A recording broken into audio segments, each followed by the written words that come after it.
We're a mere 14 months from Election Day 2016, and already the race for president seems very familiar to us all, maybe too familiar. Hillary Clinton's emails, Joe Biden's ruminations, and Donald Trump's all-around Trumpness have dominated a national discussion focused on the early primary states of Iowa and New Hampshire. But are these national campaigns laying any groundwork here in Brooklyn? And will Brooklyn voters and activists have any role in shaping this race? Here to help us sort it out, Haroon Mogul, a local supporter of the Draft Biden movement. Welcome, Haroon. George Albro, a member of New York Labor for Bernie Sanders. Good afternoon, George. How are you? And journalist Stephen Witt, the man behind the Kings County Politics website. Great to have you here, Stephen. I should mention we reached out to the Hillary Clinton and Martin O'Malley campaign, but they couldn't make it today. Very glad to have you guys here, though. And George, let's start with you. We hear about the campaign in terms of speeches to Liberty University, a CNN debate. What does the Sanders campaign look like locally here in Brooklyn?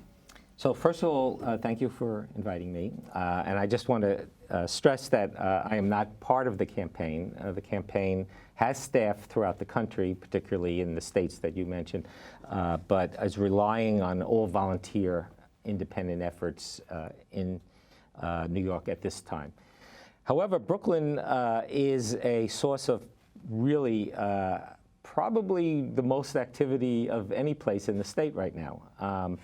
There is a very, very lively group of volunteers numbering probably in the thousands and who got together after the national meet out on July 29th, where there was 3,500 meetouts that the Sanders campaign put together, where 100,000 people participated.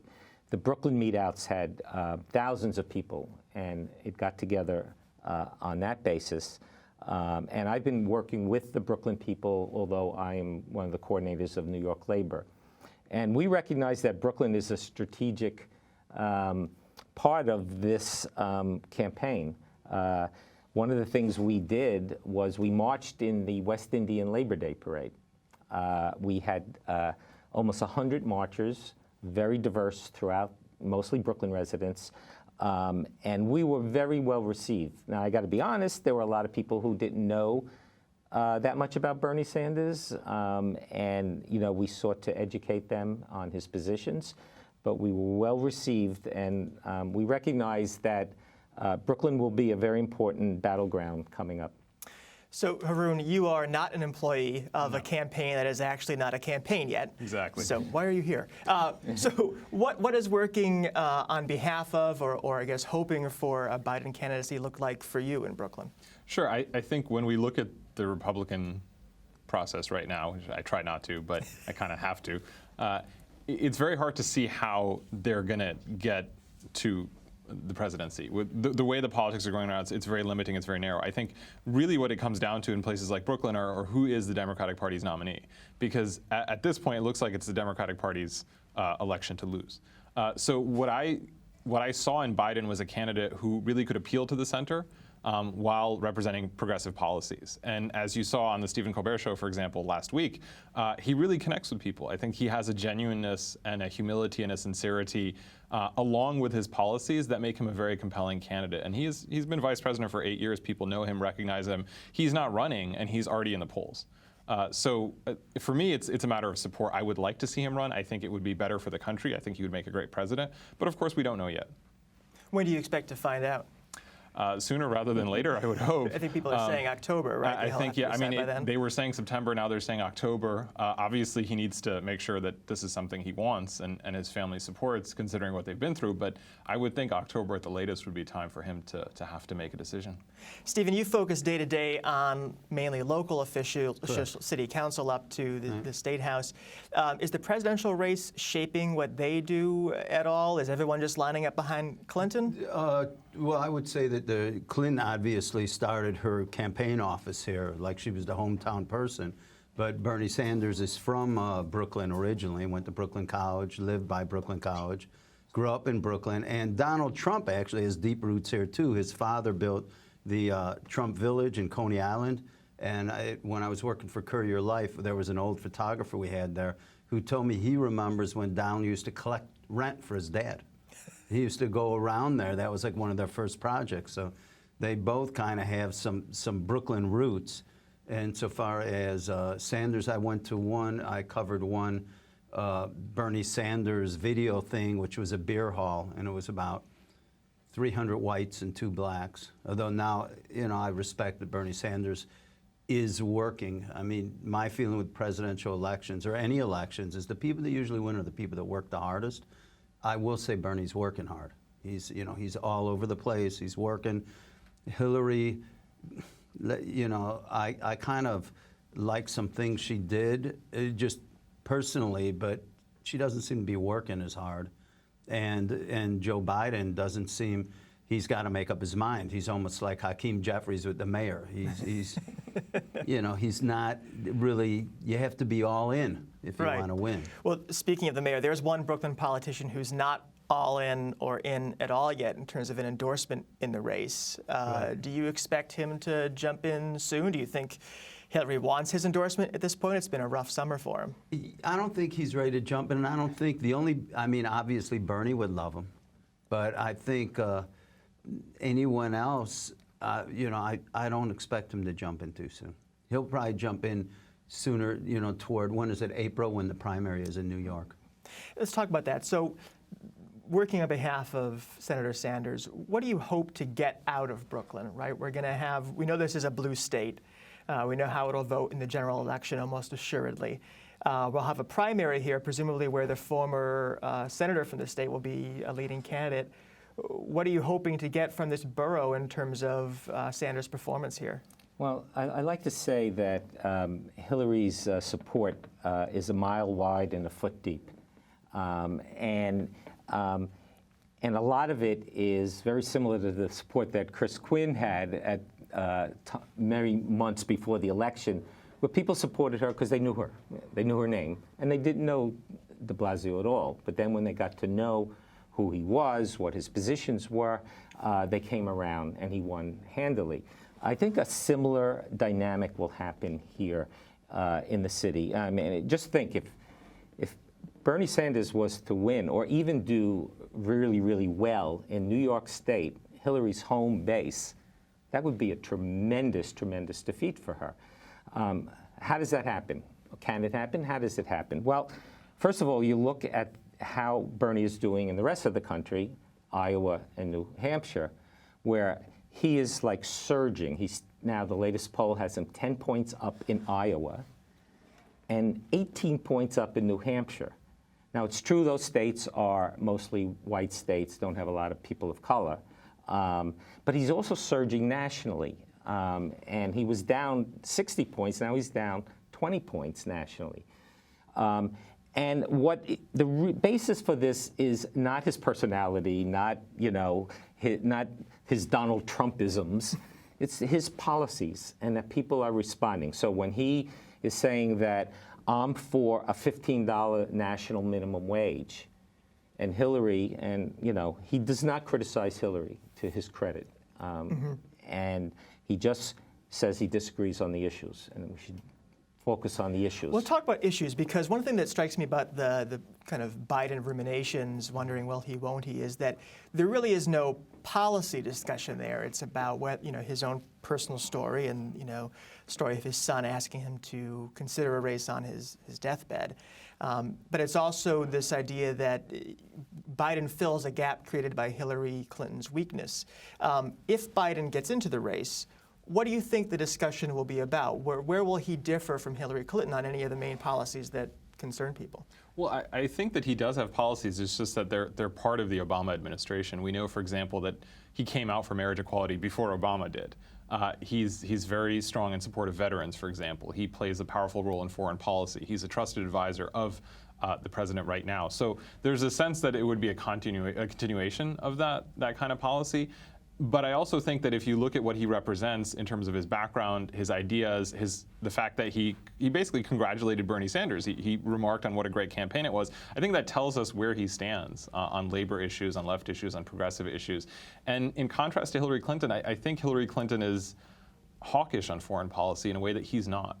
And I think that's a substantial difference. I know that a lot of the issues we talk about have to do with domestic policy, and that's fair and that's correct. But on foreign policy, a lot of these questions, we don't really know where Hillary Clinton would stand. the Republican Party would be a disaster. And I think Biden is the best place to continue what Obama's been trying to do, which is reorient how the U.S. deals with the world, where we're not spending billions of dollars and putting lives on the line for policies that fail. One thing that we've noticed with candidate Trump on the Republican side is that for some candidates, gaffes become the substance of their campaign. It seems to have worked to Trump's favor, oddly enough. But Joe Biden is a guy who is known to speak off the cuff, occasionally, err in speaking. Do you see that as a liability, or is that part of his appeal? I think it's part of his appeal. And if you look at the Sanders campaign, for example, what people want is someone who represents them and connects with them. I think with Sanders, there's a feeling that his policies really represent where people are and where they want the country to go. And with Biden, it's his sincerity and his genuineness. What he did on the Colbert Show, for example, is remarkable. It was really unusual. You don't see a politician open up in that way. And it's like Trump in the sense that it's very forthright, but it's going in a completely different direction. It's not about, look at how great I am and how powerful I am. It's, I'm a human being. I'm vulnerable. I've gone through things. And yet I know that people go through the same things, if not worse things, without the support system I have, which indicates a very progressive orientation. Stephen, do you think that Bernie Sanders wants Joe Biden in the race? Do you think Joe Biden wants Bernie Sanders in the race? How do you think this plays out if everyone comes to the table? I think thus far, and a lot of times early in the presidential election season, populism is kind of rules the day. And Trump's kind of a populist candidate, and with all respect to Bernie Sanders, he's kind of populist. He's preaching to the leftist cause, and I'm going to do this and I'm going to do that. And Trump, and I think the history of populism doesn't bode well for elected office. So I don't know if that's addressing your The question. poll out this morning, though, shows that people in general think, or increasingly think, that Trump actually will be the Republican nominee. Do you think that's just I think early there's days? a chance. I just worry. I think it's one thing to be a populist, and it's another thing to control an increasingly partisanship Congress, to get it more bipartisan. I think, the sausage making, I think that kind of bodes well for Biden. I think that, Americans love to hear immigration, we have to build a wall, or that we should have a minimum wage and free college. But, I think when it comes to running government, I don't think it's that easy as Obama's. So we're running out of time, but since it is possible that one of the Republicans debating tonight will be running the government in a year and a half's time, what do we think in terms of issues that might be aired this evening? Republicans, is there a particular one you're hoping to hear some substance on? You're curious about any issues that, when you see the highlights from the Republican get-together tonight, you'll be looking for? I have no hopes that the Republicans, after 8 years of blocking everything that Obama and the Democrats wanted to do to help this country, are going to come up with anything but the same appeals to division and to anti-immigrant sentiment. And, in terms of Trump, you could just compare him to Bernie Sanders, right? When he's just, appealing to the worst in people. Whereas Bernie appeals, actually, the Sanders campaign, it's populist, but it also is the best thing that could happen to our democracy, because we have in our country one of the worst percentages of people who turn out to vote and who are participating in the process. There have been so many new people who have not been involved in politics, who have gotten involved in the Sanders campaign, who are registering to vote, who want to change their registration to Similar Democrat. to the Obama effect. Similar to that. For you, watching the Republicans, anything on your Look, I'm a person of color. I'm Pakistani by origin. I'm Muslim by faith. I represent demographics that are growing, that are educated, that are wealthy, that are politically involved. In 2000, 50% of American Muslims went for Bush. In 2012, about 93% went for Obama. We've become a Democratic constituency, even though many Muslims are social conservatives.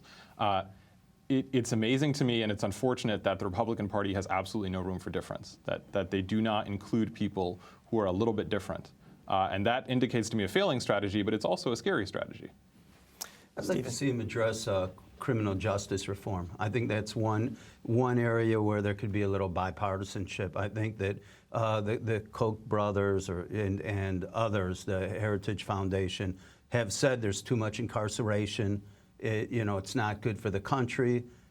I'd like to see them address it. I think there is some issues that Democrats and Republicans can come together on. And lastly, do you think anybody comes out tonight showing any favor to the Iran deal?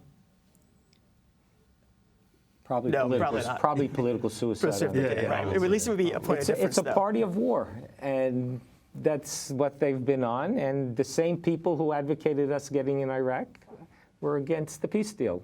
It's I think it's going to be worse than that. With Russia moving into Syria, I think you're not just going to hear anti-Iran deal, you're going to hear calls for war against Iran. right. I have to say again, though, that in the primary season, it's always extremes because that's who their base is. So the left and the Democrats are going to appeal like to the ultra left because they come out in the primary, and the Republicans are going to appeal to the ultra right. And then when they pick a nominee, they tend to go toward the center. I mean, that's how it usually runs. We'll have to watch tonight and for the months that follow.